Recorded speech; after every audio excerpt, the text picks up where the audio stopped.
Hello बच्चों, कैसे आप सभी लोग? आई हो बिल्कुल मस्त होंगे और पढ़ाई वगैरह चल रही होगी।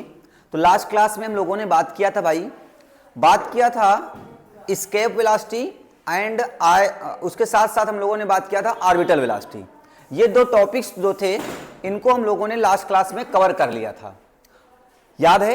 एक पढ़ाया था v is equal to under root 2vo, v is equal to under root 2vo, एक रिलेशन पढ़ाया था ना। ठीक है, बात समझ में आ गई होगी? क्लियर इतनी बातें? हाँ, अब समझो आज का जो टॉपिक हमारा है वो है केपलर्स लॉ। आज की इस क्लास में हम लोग बात करेंगे Kepler's law of planetary motion. क्या है, किस तरीके से कोई भी प्लानेट जो है रिवॉल्व करता है, मोशन करता है। और पीछे हम लोगों ने ऑर्बिटल वेलोसिटी किसकी पढ़ी थी? सैटेलाइट की पढ़ी थी। वहां पर जो वर्क कर रहा था वो सैटेलाइट वर्क कर रहा था, और यहां पर कौन काम कर रहा है? प्लैनेट्स काम कर रहे हैं। अच्छा सुनो, ये केपलर सर ने अपने एक थ्योरी दी। जब बात चल रही थी कि भाई दुनिया गोल है कि चौकोर है कि कैसे है, शेप वोप के बारे में बात चल रही थी, तभी उन्होंने अपने कुछ लॉज दिए और उन्हीं लॉज के बारे में हम लोग आज बात करेंगे। तो इन्होंने तो आज की क्लास को स्टार्ट करते हैं आज क्लास को। वेलकम टू एम एकेडमी और मैं विपिन सर। स्टार्ट करते हैं आज की क्लास को भाई। तो सबसे पहला हमारे पास है केपलर्स फर्स्ट लॉ। इस फर्स्ट लॉ को हम लोग लॉ ऑफ ऑर्बिट के नाम से भी जानते हैं। लॉ ऑफ ऑर्बिट, देखिएगा बेटा, बहुत सिंपल सी बातें मैं आपको बताने वाला हूं, समझिएगा। बहुत इजी है, कोई टेंशन की बात नहीं लेना है, बस आपको थोड़ा सा समझ के चलना है। क्या है, नाम से क्लियर है, लॉ ऑफ ऑर्बिट। वर्ड यहां से बेटा क्या ले जाएंगे? ऑर्बिट्स। ठीक है, ध्यान दीजिए। कहता क्या है? According to this law the planet move in elliptical orbits with the sun situated at the one of the foci of the ellipse. ये तो डिफिनीशन है। ये क्या है? डिफिनीशन। अब जरा कहानी समझो। एक क्लास 11th में आप लोगों ने पढ़ा होगा भाई कोनिक सेक्शन, और कोनिक सेक्शन में पढ़ा होगा सर्किल, इलिप्स, हाइपरबोला, पैराबोला। ये सारी चीजें आपने पढ़ी थी। तो समझो जरा बेटा, आपकी बात करूं यहां पर, तो हमने एक चीज पढ़ाई थी, मतलब एक सर्किल होता है, एक सर्कल होता है बेटा। सर्कल कुछ इस तरीके से बनता है, आपको पता है, और इलिप्स आप कुछ इस तरीके से बनाते थे, ओवल जैसा। और यहां पे अगर याद हो तो ये हमारा क्या होता है? ऐसे कुछ बनाते हैं। ये हमारा क्वाड्रेंट होता है। हाँ, ये वाई एक्सिस और ये एक्स एक्सिस, ये सभी लोग जानते हैं। जरा ध्यान दो बेटा, देखो सर्किल और इसमें थोड़ा सा अंतर है, ध्यान दो। ये हमारे पास क्या होती है? रेडियस। मान लो रेडियस क्या है आपकी? आर है, तो ये भी रेडियस क्या है? आर। ये कह लो ये R2 है, ये R1 है। तो सर्किल की केस में R1 और R2 क्या होते हैं? इक्वल होते हैं। ठीक है, अब इस केस में इसे हमने बोल दिया A और इसे क्या बोल दिया? B। इसे क्या बोल दिया? B बोल दिया। तो इसमें ध्यान से देखो, A इज ग्रेटर देन क्या दिख रहा है? B। लेकिन A is greater than B है, इसी में एक ऐसी कंडीशन आ जाए जब A और B की वैल्यू क्या हो जाए? इक्वल हो जाए, तो वो क्या कहलाएगा? एक स्पेशल टाइप का क्या कहलाएगा? सर्किल कहलाएगा। और ये आपके लिए क्या है? इलिप्स है। क्या है आपका? इलिप्स है। जरा ध्यान से देखिए बच्चा, ये एक तरीके से क्या है आपका? इलिप्स। एक ऐसे केस है जिसमें A is greater than B होता है। इसका इक्वेशन आपने पढ़ा होगा, X square plus Y square equal to A square, जहां पर A क्या, या कह लो R स्क्वायर कह लो, जहां पर रेडियस बोलते थे आप, या इसको आप बोलते थे X square upon A square plus Y square upon B square equal to कितना हो जाए? 1 हो जाए। अगर मान लो ये किसका इक्वेशन है? ये बेटा हमारा, मैं थोड़ा पढ़ा रहा हूं, इक्वेशन ऑफ इलिप्स। ये आपका इक्वेशन ऑफ इलिप्स है। और ये किसका इक्वेशन है? इक्वेशन ऑफ सर्किल है। इक्वेशन ऑफ सर्कल, ये इक्वेशन ऑफ सर्किल है और ये इक्वेशन ऑफ सर्किल है। देखो ध्यान से देखो, ये इक्वेशन ऑफ सर्किल हो गया, ये इक्वेशन ऑफ क्या हो गया? इलिप्स हो गया। कुछ थोड़ा सा ऐसा हो जाए शिवम कुछ ऐसा हो जाए, जरा ध्यान दो, अगर ए और बी इक्वल हो जाए, अगर ए और बी इक्वल हो जाए, ए इक्वल टू बी हो जाएगा, तो बताओ क्या होगा, X square upon A square equal plus का Y square upon B square equal to 1। इसको बी ना बोल के ए ही बोल दें क्योंकि दोनों इक्वल ही हैं। तो अब इसको सॉल्व करोगे तो X square plus Y square equal to A square आ रहा कि नहीं आ रहा? यही तो इक्वेशन ऑफ सर्किल है, इक्वेशन ऑफ सर्किल है। तो हम कह सकते हैं जो इलिप्स होता है वो एक तरीके का स्पेशल टाइप का क्या होता है, सर्किल होता है। ये बात क्लियर हो गई सबको? हाँ, ये सबको क्लियर हो गई, क्लियर है सभी को? ओके, चलिए आगे चलें। हाँ, यहां तक बात समझ में आ गई। ओके, अब ध्यान से देखो बेटा, ए को हम बोलते हैं, ए को बोलते हैं मेजर एक्सिस, मेजर एक्सिस, ए को बोलते हैं मेजर एक्सिस और बी को बोलते हैं माइनर एक्सिस, माइनर एक्सिस बोलते हैं। ठीक, ए मेरा क्या होता है, मेजर एक्सिस, और बी क्या होता है, माइनर एक्सिस। अब अगर इसी केस में, अगर इसी केस में, अगर यहां पे ध्यान से देखो, ए इज ग्रेटर देन बी है, और अगर इसी में समझा देता हूं, फिलहाल आपको जरूरत नहीं है इसमें। अगर यहां पे b इज ग्रेटर देन ए हो जाए तो इसका ऐसे कुछ बन जाता है ये, तो अब ये क्या हो जाता है b और ये क्या हो जाता है a। तो ये आपका अब b क्या कहलाएगा आपका, ये आपका मेजर एक्सिस हो जाएगा, b आपका मेजर एक्सिस हो जाएगा, और जो a हो जाएगा वो क्या हो जाएगा, माइनर एक्सिस। फिलहाल आपको इतना बस थोड़ा सा बात समझना है, मतलब सर्किल और इलिप्स एक स्पेशल टाइप का जो सर्किल है, इलिप्स जो है वो एक तरीके का स्पेशल टाइप का क्या है, सर्किल है। बस अब समझो, अब इन्होंने क्या कहा था, किसने कहा था, कैपलर सर ने क्या कहा था। कैपलर सर की भाषा समझ लेते हैं थोड़ी सी हम, कैपलर सर क्या कहना चाह रहे हैं जरा ध्यान देते हैं। इन्होंने कहा, हाँ एक चीज ध्यान दीजिएगा बेटा, सॉरी एक चीज ध्यान दीजिएगा, जैसे इसमें इसको आप क्या बोलते हो, सेंटर, तो यहां पर होती है फोकस, इसको फर्स्ट फोकस F1 और इसे क्या बोलते हैं F2, या F1 F2 को हम लोग फोकी बोल देते हैं, क्या बोलते हैं, फोकी। तो एक चीज ध्यान दीजिएगा, सन जो होगा या तो इस फोकस पर होगा, फोकी पर होगा, और या फिर इस फोकी पर होगा। एक लैंग्वेज ध्यान से देखिएगा, यही समझाना। देखो जिस तरीके से सर्किल में दो एक ही सेंटर होता है, बट इलिप्स में दो फोकी होते हैं, F1 और क्या होते हैं F2। इसके पढ़ा होगा आपने भाई, a कामा 0, और ये क्या होता है माइनस a कामा 0। अरे आपने पढ़ा होगा, छोड़ो। अब जरा ध्यान दो बेटा, अगर मैं इसके डिफिनेशन की बात करता हूं, इसके डिफिनेशन की ध्यान से देखिएगा, ये मान लो आपका क्या है, इलिप्स है, ये आपका इलिप्स है, इलिप्स बना देता हूं, ध्यान दो। ये मान लो बेटा हमारा क्या है, एक इलिप्स है ये, ठीक, हाँ ये इलिप्स है, और आपको पता है भाई,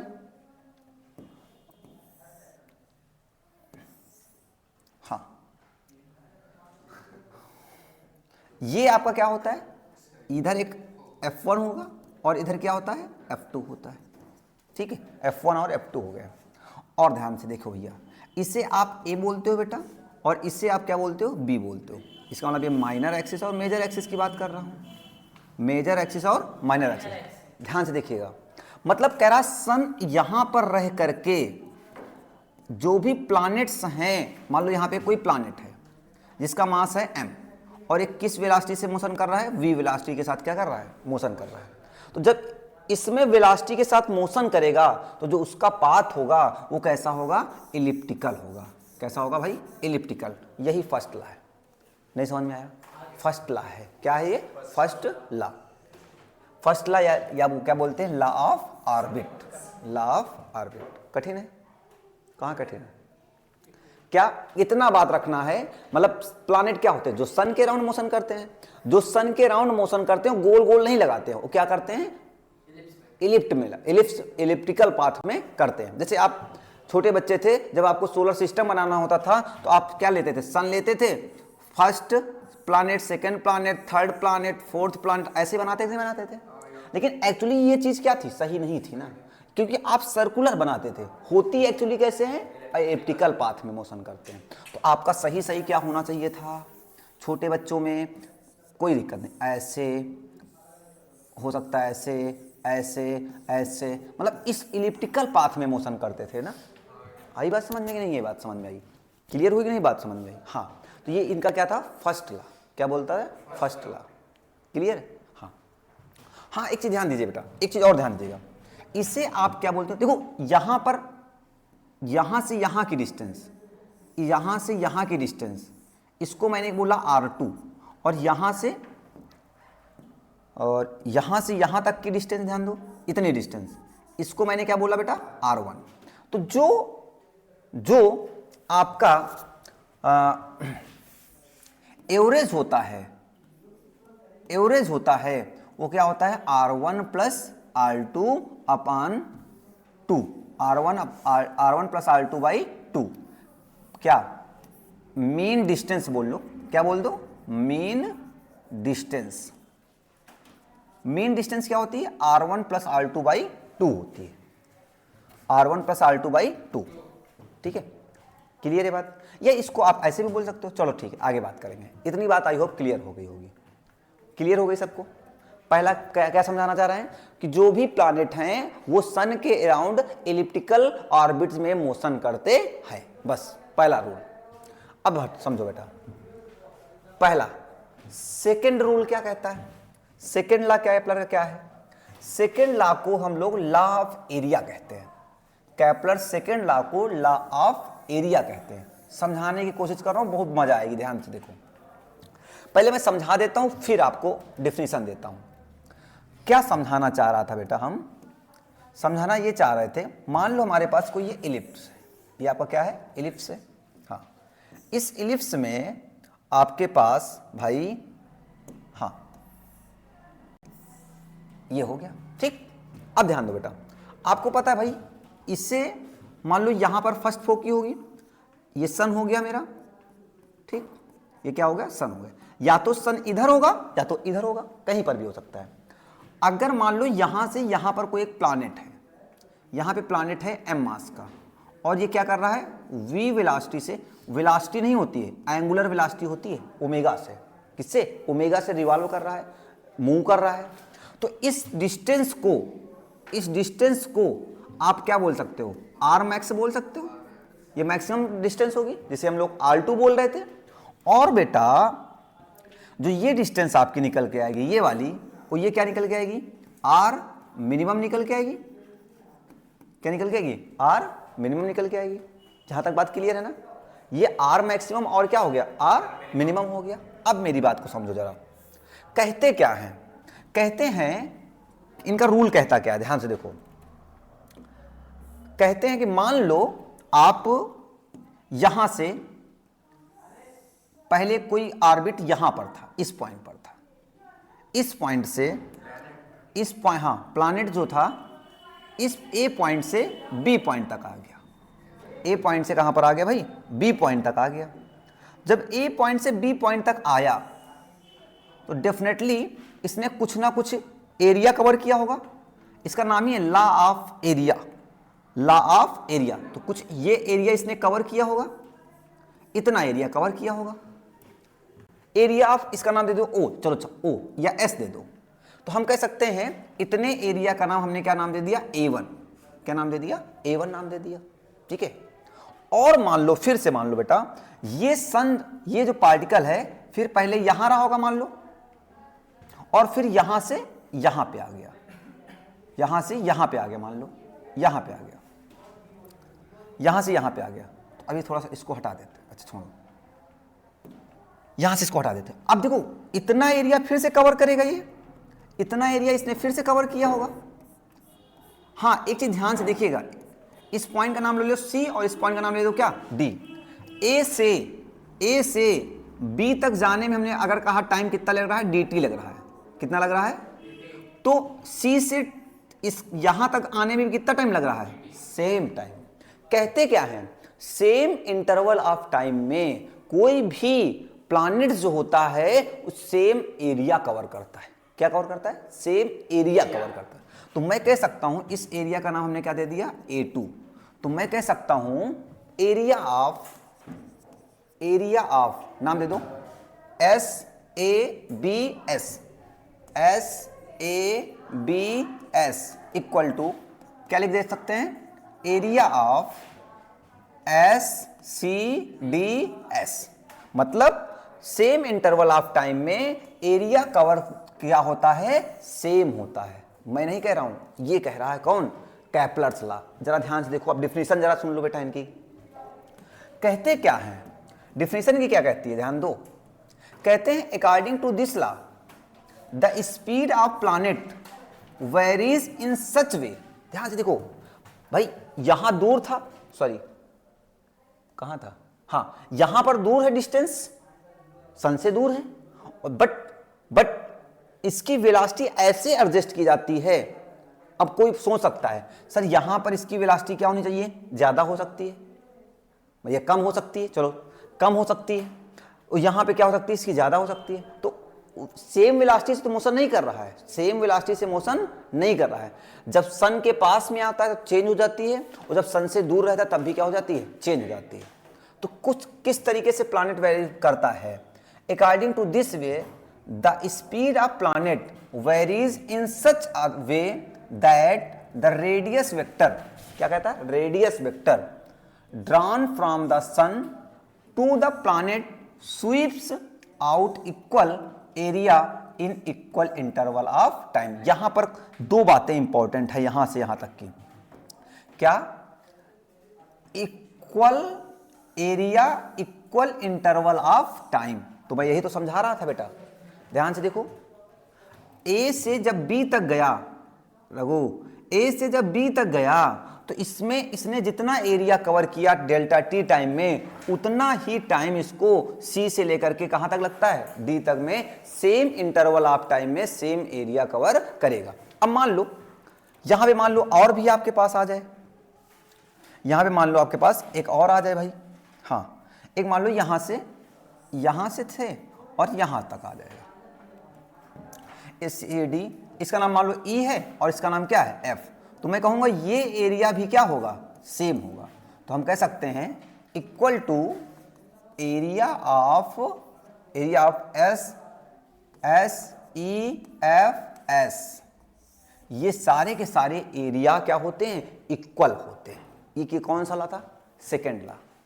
क्या बात समझ में आई, समझ में आई, क्या समझ में आया, समझ में ये आया कि यार ध्यान से देखो, जब इसकी रेडियस कम रही होगी, जब इसकी रेडियस क्या हो रही होगी, कम रही होगी, दिमाग लगाइएगा, जब इसकी रेडियस कम रही होगी तो वेलोसिटी पर क्या इफेक्ट पड़ा होगा, वेलोसिटी इसकी क्या हो रही होगी, ज्यादा हो रही, कम हो गई होगी। जब रेडियस इसकी कम रही होगी, कम होगी तो वेलोसिटी क्या हो जाएगी, ज्यादा, क्या हो जाएगी, ज्यादा। और जब रेडियस ज्यादा रही होगी तो डेफिनेटली वेलोसिटी कम हुई होगी ना। देखो ध्यान से देखो भाई, इसका इतना एरिया है ना, इतना मोटा एरिया बनाया और इसने इतना बनाया, इसका मतलब इसने डेफिनेटली यहां पर ज्यादा ट्रेवल किया होगा। इस पॉइंट सी से लेकर के डी तक में ट्रेवल का जो ये सरकमफ्रेंस या आर्क कह लो, आर्क इसका ज्यादा है और इसका आर्क क्या है, कम है। इसका मतलब इसकी वेलोसिटी यहां पर ज्यादा रही होगी और यहां पर क्या रहा होगा, कम रहा होगा। बात समझ में आ रही, क्यों ऐसा हुआ, क्यों, क्योंकि यहां पर ध्यान से को रेडियस क्या रही है इसकी ज्यादा, और यहां इसकी रेडियस क्या आ गई, कम आ गई। समझ में आ गया बात, हाँ भाई समझ में आई बात क्या, हाँ। अब सुनो, अब एक चीज समझो जरा, इतनी बात समझ में आ गई होगी, हाँ सर इतनी बात तो समझ में आ गई। अब थोड़ी समय के लिए मैं एक चीज समझाता हूं, हाँ प्रूफ दिखा देता हूं, इसका प्रूफ दिखा देता हूं, ध्यान से देखिएगा। मान लो बेटा फॉर अ स्मॉल टाइम, एक छोटे से टाइम इंटरवल के लिए, एक छोटे से टाइम इंटरवल के लिए अगर दिमाग लगाओ थोड़ा सा, मान लो पहले ये यहां पे रहा होगा और इसकी डिस्टेंस कितनी रही होगी, r, यहां पे कोई प्लैनेट रहा होगा, ठीक है, और इस पॉइंट से थोड़ी टाइम बाद यहां पे पहुंच गया होगा। तो बेटा बताओ इसने कुछ ना कुछ डिस्प्लेसमेंट कवर किया होगा। हमने कहा कितना कवर किया, तो डी थीटा, कितना डिस्प्लेसमेंट हुआ, डी थीटा, क्योंकि भाई एंगुलर वेलोसिटी बनाएगी ना, घूम रहा है ऐसे ऐसे, देखो घूम रहा है ना, चक्कर लगा रहा है। तो जब कोई भी किसी भी फिक्स एक्सिस के अराउंड मोशन करता है तो उसे हम लोग क्या बोलते हैं, एंगुलर वेलोसिटी बोलते हैं, पढ़ाया भी था आपको।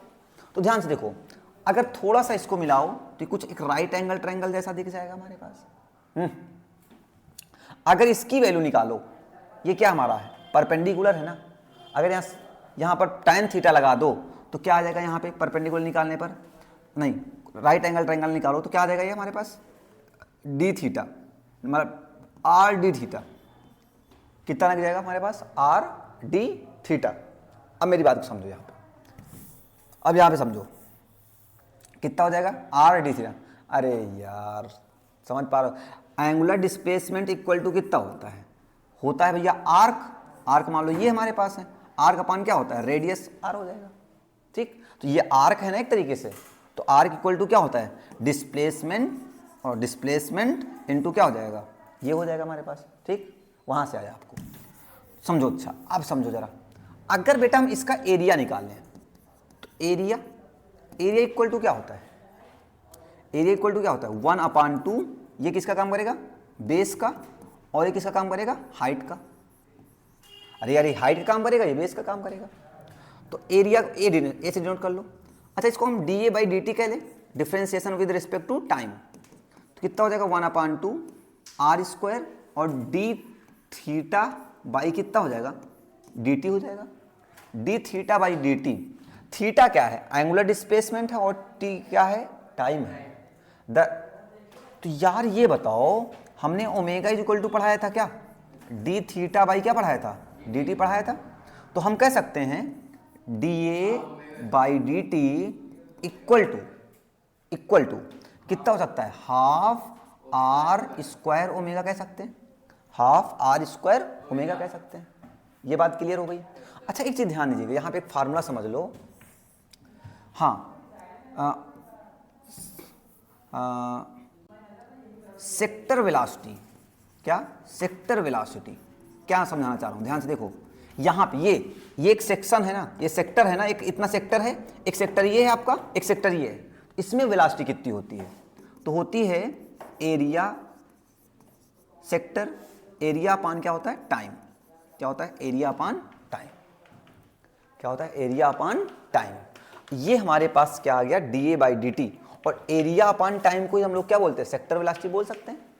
तो v इक्वल टू देखिएगा यहां से आ गया बेटा हमारे पास क्या आ गया D A by D T equal to 1/2 R square omega, क्या आ गया आर स्क्वायर ओमेगा। अच्छा ओमेगा क्या होती है एंगुलर वेलोसिटी, क्या होती है एंगुलर वेलोसिटी होती है ना, अब जब एंगुलर वेलोसिटी होती है तो ठीक है भाई एंगुलर वेलोसिटी रहने दो D A by D T.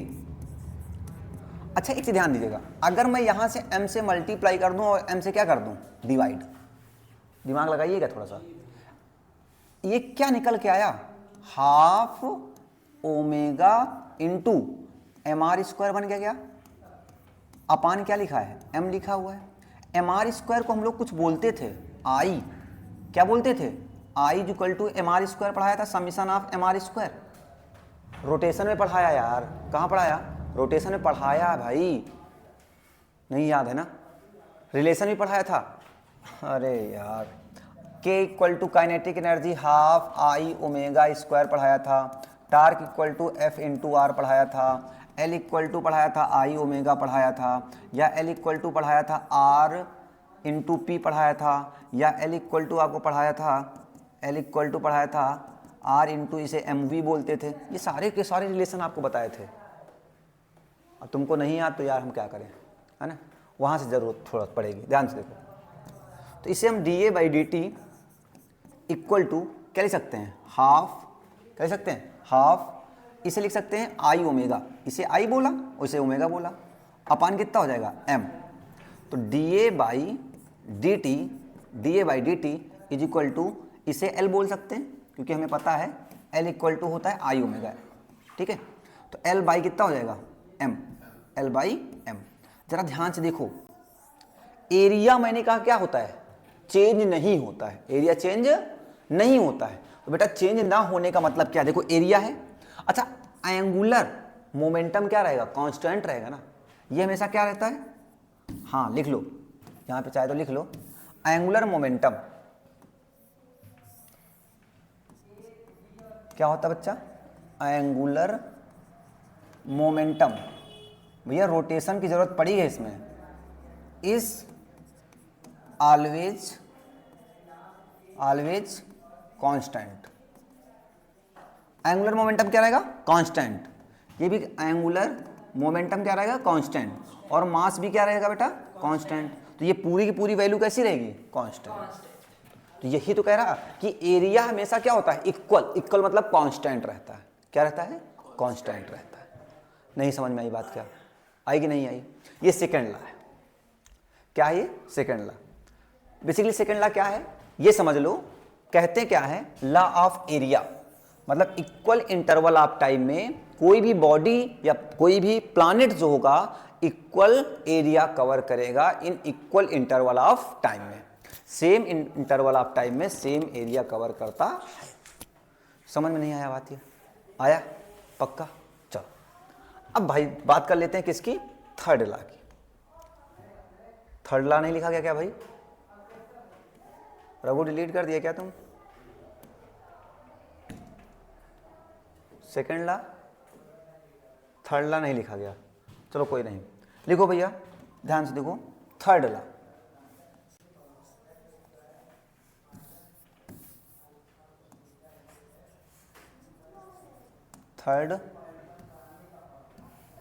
Third law. Third law को हम लोग बोलते हैं law of time period.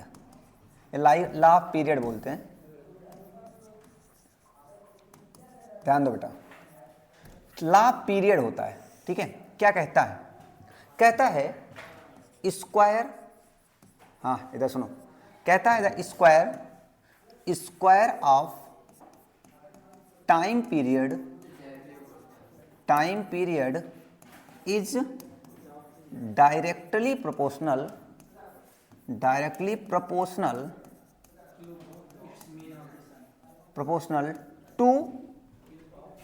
To cube of radius of earth. Radius of earth कह लो या कह लो प्लैनेट कह लो। Radius of planet, radius of orbit, orbit लिख लो। Radius of orbit of planet. हाँ भाई, फ्रॉम सन। ये बात तो इंपॉर्टेंट है। हाँ सुनो, क्या कहता है? कहता है कि भाई जो टाइम पीरियड है, टाइम पीरियड का स्क्वायर जो है वो डायरेक्टली प्रोपोर्शनल टू होता है किसके? रेडियस का क्यूब होता है। रेडियस का क्यूब होता है। यही क्या है? हमारा थर्ड लॉ है। टाइम पीरियड का स्क्वायर जो होता है वो डायरेक्टली प्रोपोर्शनल टू होता है रेडियस का क्यूब। लेकिन रेडियस किस केस में लोगे? मान लो ये हमारे पास सन है, ये आपका सन है, ये आपका भाई सन है, ठीक? हाँ, और ये हमारा क्या है? कोई ऑर्बिट है। तो इस केस में भाई रेडियस हमेशा क्या होगी? इक्वल रहेगी। ये भी आर, ये भी आर, ये भी आर और ये भी आर, ठीक? और अगर मान लो हमारे पास इलिप्टिकल पाथ है, कुछ इलिप्टिकल पाथ है, ये आपका मेजर एक्सिस है और ये क्या है? माइनर एक्सिस है, ठीक? और डिस्टेंस हमेशा कहाँ से लिए करनी? सन से। कहाँ से? सन से। तो यहां इस केस में T square is directly proportional to क्या लिख देते हैं? A cube. ये किसके केस में है? इलिप्टिकल पाथ के केस में, इलिप्टिकल ऑर्बिट के केस में क्या है? T square is directly proportional to A cube. T square is directly proportional to क्या होती है? A cube. जहां पर टी क्या होता है? Time period. टाइम पीरियड क्या होता है? The time taken to complete one oscillation, one cycle, one revolution. एक कंप्लीट करने में जितना टाइम लगे उसे हम लोग क्या बोलते हैं? टाइम पीरियड बोलते हैं। और एक सेकेंड में जितने चक्कर लगा ले उसे क्या बोलते हैं? फ्रीक्वेंसी बोलते हैं। क्या बोलते थे? फ्रीक्वेंसी। इधर सुनो बेटा, हाँ अब एक चीज समझो आगे क्या है। सुन सुन सुनो सुनो। अब अगर मान लो बेटा हमारे पास कि मान लो हमारे पास थोड़ा केस लेते हैं, अर्थ हमारी कैसी है? इस गोल गोल है। ये आपका सन आ गया, ठीक? ये आपका क्या हो गया? सन हो गया। और यहां पर मान लो कोई प्लानेट इस तरीके से रिवॉल्व कर रहा है, ठीक, और इसकी रेडियस कितनी है, स्मॉल आर है, और सन का मास है कैपिटल एम और इसका मास है स्मॉल एम, ठीक है, स्मॉल एम है। अगर ध्यान से देखो, कोई भी चीज अगर रोटेट करती है, अगर दो बॉडीज हैं तो दो बॉडी के बीच में हमेशा क्या लगता है, ग्रेविटेशनल फोर्स लगता है, एफ जी ग्रेविटेशनल फोर्स लगेगा, और इस पर एक सेंट्रीपिटल फोर्स भी एक्ट करता है। भाई इस पर एक सेंट्रीपिटल फोर्स भी एक्ट, क्योंकि कभी भी आप गोल गोल घूमोगे तो सेंटर की ओर क्या लगता है, एक सेंट्रीपिटल फोर्स लगता है। तो आपको पता है एक होता है G M M upon R square equal to, ये क्या पढ़ाया था आपको, M V square by R. Centripetal force क्या होता है, F equal to M V square by R. नहीं याद है क्या, याद है ना, हाँ। अब ध्यान से देखो, एक चीज यहां पे थोड़ा चेंज करना है। हमने एक चीज और पढ़ाई थी, v इक्वल टू क्या पढ़ाया था, R omega, relation between linear velocity and angular velocity. तो m से m यहां मर जाएगा, तो g capital M upon R square equal to v के प्लेस पर कितना लिख सकते हैं, आर ओमेगा। तो r का स्क्वायर ओमेगा का स्क्वायर अपान कितना हो जाएगा, r। तो एक r से एक r खत्म हो जाएगा, एक r से एक r खत्म हो गया। तो g capital M small R square is equal to, एक आर बचेगा यहाँ पे, यहाँ ओमेगा बचा, देखो ध्यान दो, ओमेगा इज इक्वल टू पढ़ाया था 2 पाई बाई टी, क्या पढ़ाया था, 2 पाई बाई टी पढ़ाया था। तो यहाँ स्क्वायर कर लो, 2 का स्क्वायर 4, पाई का पाई स्क्वायर अपान टी का स्क्वायर हो जाएगा, कोई दिक्कत नहीं। देखो ये इधर डिवाइड में है, इधर मल्टीप्लाई में, या मल्टीप्लाई में इधर किस में आएगी, डिवाइड में आ जाएगी। तो कितना बन जाएगा हमारे पास, बन जाएगा G capital M upon R cube equal to 4 pi square upon T square. तो देखो ध्यान दो बेटा, टी स्क्वायर, देखो जी क्या होता है हमेशा, कांस्टेंट रहेगा, 6.67 इंटू 10 की पावर माइनस 11। मास ऑफ सन भी कांस्टेंट रहेगा हमेशा, 4 भी कांस्टेंट रहेगा, पाई भी कांस्टेंट रहेगा। तो बताओ क्या T square is directly proportional to R cube नहीं दिख रहा है, यही तो था बेटा मेरे पास, यही तो था मेरे पास, T square is directly proportional to क्या हो जाएगा, आर क्यूब। यही क्या है हमारे पास, लॉ ऑफ ऑर्बिट, नहीं क्या था, time period, law of time period या time of law of period. समझ में आ गई बात, क्लियर। ये कैपलर्स का फर्स्ट लॉ था, सेकेंड लॉ था, और क्या था, थर्ड। ये आपका ग्रेविटेशनल चैप्टर का ये आपका लास्ट टॉपिक था। इसके बाद आपका ये चैप्टर क्या हो जाता है, कैंसिल खत्म हो जाता है। आई बात समझ में, आई बात समझ में भाई, पक्का, हाँ। अब ध्यान से देखो, चलिए आगे, हाँ इतनी बात क्लियर सभी को, तो ठीक है, इस क्लास को यहीं तक रखते हैं। कल से हम लोग आगे बात करेंगे नेक्स्ट चैप्टर पर, नहीं बात करेंगे इस पर, कुछ इस चैप्टर पर बेस कुछ न्यूमेरिकल करेंगे। ये हमारे कुछ सोशल मीडिया हैंडल्स हैं, इन पर जाकर के आप हमें फॉलो कर सकते हैं, और रघु की आईडी भी बाद में बताऊंगा। तब तक के लिए बाय बाय, मिलते हैं अगले एपिसोड में।